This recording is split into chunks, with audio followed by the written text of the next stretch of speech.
ഞാൻ ജയ ജയ ജയ ഹേ എന്ന് പറഞ്ഞ സിനിമയിലൂടെ അച്ഛൻ കഥാപാത്രത്തിലെത്തിയ ആളാണ് നമ്മുടെ ഒപ്പം ഉള്ളത്. ഹായ് രുചി ചേട്ടാ, വെൽക്കം ടു മാജിക് മീഡിയ. അപ്പൊ നമുക്ക് ഈ അടുത്തിറങ്ങിയ സിനിമയിൽ ഒരു അടിപൊളി അച്ഛനായിട്ട് എത്തിയിരിക്കുകയാണ്. അപ്പൊ നമ്മുടെ മായമ്മ എന്ന സിനിമയുടെ ക്യാരക്ടറിനെ പറ്റി പറയാം. മായമ്മ എന്ന സിനിമയിലൊരു മുൻഷി മാഷ് എന്നൊരു ക്യാരക്ടർ, അതായത് മാഷിൻ്റെ ക്യാരക്ടറാണ്. അതായത് അതുപോലെ നല്ല പ്രായമുള്ളൊരു കഥാപാത്രമാണ്. അത് നായിക കഥാപാത്രത്തോട് സപ്പോർട്ട് ചെയ്യുന്ന, അവളുടെ ഗുണദോഷങ്ങൾക്കൊക്കെ എപ്പോഴും കൂടെ നിൽക്കുന്ന ഒരു നല്ലൊരു ക്യാരക്ടറാണ്, നല്ലൊരു കഥാപാത്രമാണ്. തീർച്ചയായിട്ടും മറ്റു വലിയ വ്യത്യാസമുണ്ട്. അത് മുന്നേ ചെയ്തെന്ന് മാത്രമല്ല, ഈ ജയ ജയ ജയ്ക്ക് മുമ്പ് ഒക്കെ ഞങ്ങൾ പ്ലാൻ ചെയ്തൊരു, ഞങ്ങളൊരു ഒരുമിച്ച് പ്ലാൻ ചെയ്തൊരു സിനിമയാണ്. വേണ്ടതാണ് ഇത്. പക്ഷെ അത് നമ്മൾ ചെയ്യാൻ താമസിച്ചുകൊണ്ടാണ് ഇങ്ങോട്ടായത്. അതിന് മുമ്പ് ജയ ജയ ജയ്ക്ക് മുമ്പ് ഞാൻ അദ്ദേഹത്തിൻ്റെ തന്നെ അന്താക്ഷരി എന്നൊരു പടത്തിൽ അഭിനയിച്ചിട്ടുണ്ട്. കൂടാതെ തന്നെ ഞാൻ ഒരു 28 വർഷങ്ങളായി ഇതിൻ്റെ പിന്നണിയിലും പ്രവർത്തിക്കുന്ന ഒരാളാണ്. സിനിമാ രംഗത്ത് തന്നെ വിജയകൃഷ്ണൻ സാറിൻ്റെ കൂടെയൊക്കെ അസിസ്റ്റന്റ് ഡയറക്ടറായും അസോസിയേറ്റ് ആയിട്ടൊക്കെ പ്രവർത്തിച്ചുകൊണ്ട് അഭിനയിക്കാൻ ചാൻസ് വെച്ച് തന്നതാണ്. പിന്നെ അതിൻ്റെ പിന്നണി പ്രവർത്തകനായി.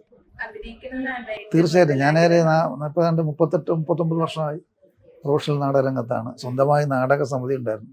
ഇപ്പോഴൊക്കെ ഒരാഗ്രഹം സിനിമയിൽ അഭിനയിക്കാൻ തന്നെയായിരുന്നു. അതിനുവേണ്ടി അവസരം ചോദിച്ച് നടന്നപ്പോഴാണ് ഇതിൻ്റെ സഹസംവിധായകനായും പ്രൊഡക്ഷൻ കൺട്രോളറായൊക്കെ പ്രവർത്തിക്കേണ്ടി വന്നത്.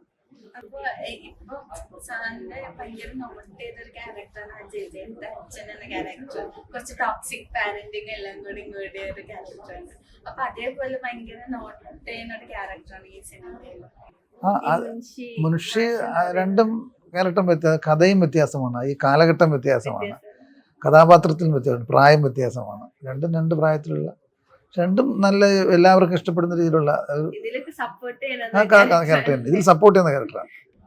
അപ്പോ ഈ അങ്കിതയായിട്ടും പിന്നെ ഒരുപാട് എക്സ്പീരിയൻസ് ആർട്ടിസ്റ്റ് ഉണ്ട്. അങ്കിതയെ ഞാൻ സീരിയലുകളിലൊക്കെ നേരത്തെ കുറച്ച് അഭിനയിച്ചിട്ടുള്ള ആളെ, എൻ്റെ സഹസംവിധാനമായിട്ട് പ്രവർത്തിച്ചിട്ടുള്ള ആളുകളായിരുന്നു. അങ്കിയെ കുറിച്ച് നേരത്തെ അറിയാം. പിന്നെ അരുണിനെ നായകനായിട്ട് അഭിനയിച്ച അരുണിനെ നമ്മൾ ഈ ചിത്രത്തിലൂടെയാണ് കണ്ടത്. പക്ഷേ ഇതൊരു ഷൂട്ടിംഗ് സെറ്റായിട്ടല്ല ഞങ്ങൾക്ക് തോന്നിയിട്ടില്ല. അത് എല്ലാ സിനിമയുടെയും അതിൻ്റെ കപ്പിത്താൻ എന്ന് പറയുന്ന ഡയറക്ടർ തന്നെയാണ്. പക്ഷേ ഞങ്ങളുടെ ഈ മായമ്മ സിനിമയെന്ന് പറഞ്ഞത് എല്ലാവരും എല്ലാ ജോലിയും ചെയ്യും. ഇപ്പം നമ്മുടെ ഡയറക്ടർ പ്രൊഡക്ഷൻ്റെ ജോലി ചെയ്തിട്ടുണ്ട്. രാവിലെ പ്രൊഡക്ഷൻ്റെ വണ്ടി വന്നാൽ ചിലപ്പം കസേര ഇറക്കുന്നത് അല്ലെങ്കിൽ പാത്രം ഇറക്കുന്ന ഡയറക്ടറായിരിക്കും. അതങ്ങനെ ആരും മാറി നിൽക്കാറില്ല. ഈ സിനിമയിൽ തന്നെ ഇപ്പോൾ പ്രോമിറ്റ് ചെയ്യാൻ പെട്ടെന്നാണെങ്കിൽ ഞാൻ പ്രോമിറ്റ് ചെയ്യും.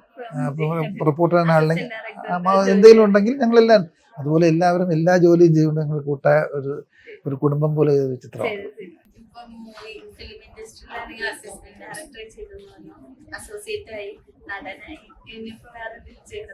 ഇല്ലല്ല, തീർച്ചയായിട്ടും അല്ല. നടനാവുക, അഭിനയിക്കാന്നുള്ള തന്നെയായിരുന്നു അത്. അങ്ങനെ ചെന്ന പിന്നെ ഇതെല്ലാം നിൽക്കാൻ വേണ്ടിയിട്ടാണ് ബാക്കി എല്ലാ കാര്യങ്ങളും പ്രവർത്തിച്ചത്.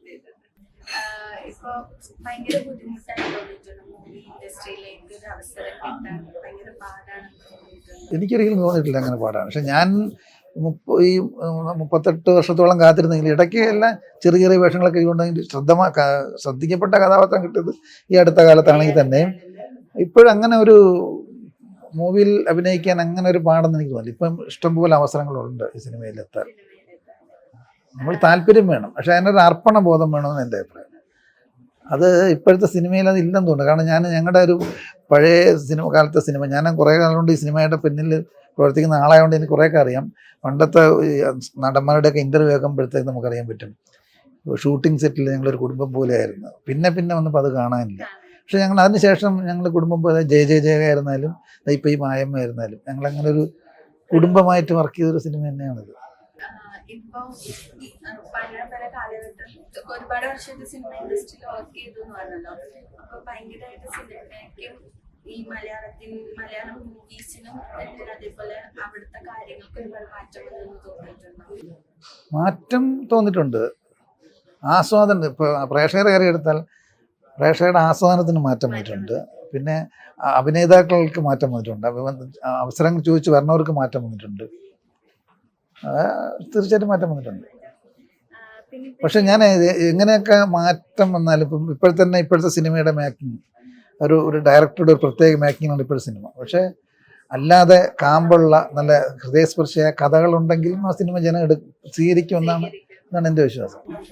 ഇപ്പൊ ഇത്ര വർഷം മൂവിയില് അസിസ്റ്റന്റ് ഡയറക്ടറായിട്ടും നടനായിട്ട് എല്ലായിട്ടും അഭിനയിച്ചിട്ടും ഉള്ളതുകൊണ്ട് ഞാൻ ചോദിക്കുന്നത്, നമ്മുടെ മിക്ക ഫിലിം ഇൻഡസ്ട്രിയിൽ ഭയങ്കര ഇഷ്യൂ ഉള്ള ഒരു കാര്യമാണ് ഹൈറാർക്കി.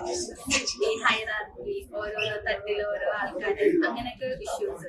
അപ്പൊ നമ്മുടെ മലയാളം ഇൻഡസ്ട്രിയിൽ മാത്രം ഇഷ്ടപ്പെടുന്നത് ചില ചിത്രീകരണത്തിനൊക്കെ അങ്ങനെ ഉണ്ടാവാൻ ഞാൻ കണ്ടിട്ടുണ്ട്, ഞാൻ അനുഭവിച്ചിട്ടുണ്ട് അങ്ങനെ. പക്ഷെ ഞാൻ ഇപ്പം ഈ അടുത്ത കാലത്ത് ഇറങ്ങിയ ചിത്രങ്ങളിൽ നിന്ന് അങ്ങനെ ഒരു തോന്നുന്നില്ല. എല്ലാവരും നല്ല ഫ്രണ്ട്ലി ആയിട്ട് പോകുന്ന ഒരു ഷൂട്ടിംഗ് സെറ്റാണെന്ന് തോന്നുന്നില്ല. ഓരോ ഹൈറാർക്കി അനുസരിച്ച് നമ്മൾ താഴത്ത് നിൽക്കുന്ന ആൾക്കാർ പലപ്പോഴും പുറം തള്ളപ്പെടാറുണ്ടെന്നൊക്കെ തോന്നിയിട്ടുണ്ട്. എനിക്കങ്ങനെ അനുഭവം ഉണ്ടായിട്ടില്ല ഇതുവരെയ്ക്കും. അല്ലാതെ പൊതുവെ അങ്ങനെ ഉണ്ടെന്ന് വല്ലതും എൻ്റെ അഭിപ്രായത്തിൽ തോന്നുന്നില്ല. അത് അവരുടെ വിശ്വാസമായിരിക്കണം എനിക്ക് തോന്നുന്നു. അങ്ങനെ പുറന്തള്ളാൻ പെടുന്നുണ്ട്, ചില വർക്കുകളിലൊക്കെ ഉണ്ടാവാറുണ്ട്, ഇല്ലെന്ന് ഞാൻ പറയുന്നില്ല. ഞാനും ഇതുപോലുള്ള വർക്കുകളിലൊക്കെ ചെന്ന് ദൂരെ നിന്ന് കണ്ടിട്ടുള്ള ആളാണ്. അങ്ങനെ അടുത്ത് പ്രവർത്തിക്കുന്നതിനും ഈ ചിത്രമായിട്ട് ബന്ധപ്പെട്ട് എന്തെങ്കിലും ഒരു കാര്യത്തിന് ചെന്നപ്പെടുത്തി അങ്ങനെയൊക്കെ അനുഭവം ഉണ്ടായിട്ടുണ്ട്. എനിക്കല്ല, പലർക്കും ഉണ്ടായിട്ടുള്ളത് ഞാൻ കണ്ടിട്ടുണ്ട്. ഇപ്പൊ ഈ ഒരു സിനിമയാണെങ്കിലും പണ്ടത്തെ കാലഘട്ടത്തിൽ നടക്കുന്ന ഒരു സിനിമ എന്ന് പറഞ്ഞല്ലോ, അപ്പൊ നമ്മുടെ ഇപ്പോഴത്തെ ഓഡിയൻസിന് ആസ്വാദനത്തിന് മാറ്റം വരുന്ന സ്ഥലത്തല്ലോ. അപ്പൊ ഇപ്പോഴത്തെ ഓഡിയൻസിന് അത് അക്സെപ്റ്റൻസ് ആവും, അവർക്ക് ഇഷ്ടപ്പെടുന്ന ഒരു ടൈപ്പ് കഥയെന്ന് തോന്നിയിട്ടുണ്ട്. തീർച്ചയായിട്ടും നമ്മളിപ്പോൾ പിന്നെ ഈ അടുത്ത കാലത്ത് ഇറങ്ങിയ ചിത്രങ്ങളിൽ നിന്ന് കുറച്ചൊരു വ്യത്യസ്തമായ ഒരു കഥ, പക്ഷെ എന്നാലും കഥയിലും വ്യത്യാസമില്ല. അത് നമ്മുടെ അതിൻ്റെ കാലഘട്ടത്തിൽ മാത്രമേ ഉള്ളൂ. എന്നാൽ ഇപ്പോൾ നടന്നുകൊണ്ടിരിക്കുന്ന വിഷയങ്ങൾ തന്നെയാണ് സംസാരിക്കുന്നത്. ആ വിഷയങ്ങളുടെ ആ ഒരു പ്രത്യേക മൂഡിൽ തന്നെയാണ് അത് ചിത്രീകരിച്ച് പോയിരിക്കുന്നത്. അപ്പോൾ എന്തായാലും ജനത്തിന് ഇഷ്ടപ്പെടാൻ ചാൻസ് ഉണ്ട്. അപ്പൊ പഴമയുടെ ഒരുപാട് കാര്യങ്ങൾ ഒപ്പിയെടുത്തൊരു സിനിമ, ഇപ്പൊ പാട്ടുകളാണെങ്കിലും ഒരുപാട് ആചാരങ്ങളിൽ ഒപ്പിയെടുത്തൊരു സിനിമ എന്ന് പറഞ്ഞാൽ ഡയറക്ടർ സാറും സാറൊക്കെ. അപ്പൊ അതേപോലത്തെ ഒരുപാട് എലമെന്റ്സ് നമുക്ക് ഈ സിനിമയിൽ കാണാൻ സാധിക്കും. ഉണ്ട്, തീർച്ചയായിട്ടും ഉണ്ട്. പഴയ കാലഘട്ടമൊന്നല്ല, ആ നമ്മുടെ ഈ പുള്ളുവ സമുദായത്തിൻ്റെ അത് അവർ ചെയ്യുന്ന തൊഴിലും അവർ ചെയ്യുന്ന ആചാരങ്ങളും അതൊക്കെ തന്നെയാണ് ഇതിനകത്ത് ആ അതേ ആചാരങ്ങൾ തന്നെയാണ്, ആചാരങ്ങൾ അതേ രീതിയിൽ തന്നെയാണ് ചിത്രീകരിച്ചിരിക്കുന്നത്. കൊല്ലം, വർക്കല, മയ്യനാട് ആ ഭാഗത്തൊക്കെ തന്നെയാണ്. ലൊക്കേഷന് വേണ്ടി ഒരുപാട് അരഞ്ഞതാണ് ഈ ചിത്രത്തിൻ്റെ ലൊക്കേഷന് വേണ്ടി. നാട്ടുംപുറം വീട് അങ്ങനെയൊക്കെ കിട്ടാൻ വേണ്ടിയിട്ട്.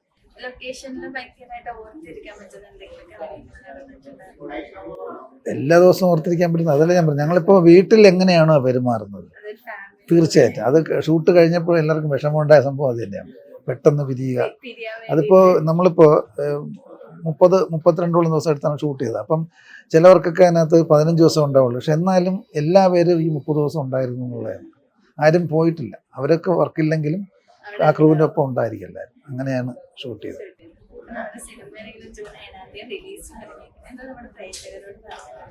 പ്രേക്ഷകരോട് പറയാനുള്ളത്, ഈ ചിത്രം ഇറങ്ങുന്നതിന് മുമ്പ് അതിനെ വിമർശിക്കാതിരിക്കാൻ എനിക്ക് ആദ്യം പറയാനുള്ളത്. കാരണം ഈ ചിത്രം ഇറങ്ങുന്നതിന് മുമ്പ് തന്നെ ഈ ഒരു സമുദായത്തിനെ പറ്റി മോശമായി ചിത്രീകരിച്ചുകൊണ്ടാണെന്ന് പറഞ്ഞ് പടം ഇറങ്ങിയിട്ടില്ല, ട്രെയിലർ കണ്ടിട്ട് മാത്രം. അങ്ങനെയൊന്നും ഈ ചിത്രത്തിലില്ല. അങ്ങനെ ഒന്നും ചിത്രത്തിലില്ല. അത് കാണുമ്പോഴേ മനസ്സിലാവുള്ളൂ. അത് കാണുക, വിലയിരുത്തുക, അഭിപ്രായങ്ങൾ, നല്ല അഭിപ്രായങ്ങൾ അഭിപ്രായം എന്തായിരുന്നാലും തുറന്നു പറയുക. എങ്കിലേ ഒരു കലയും കലാകാരനും ഉണ്ടാവുള്ളൂ മുമ്പോട്ട്, അല്ലെങ്കിൽ നല്ല ചിത്രങ്ങളും ഉണ്ടാവും.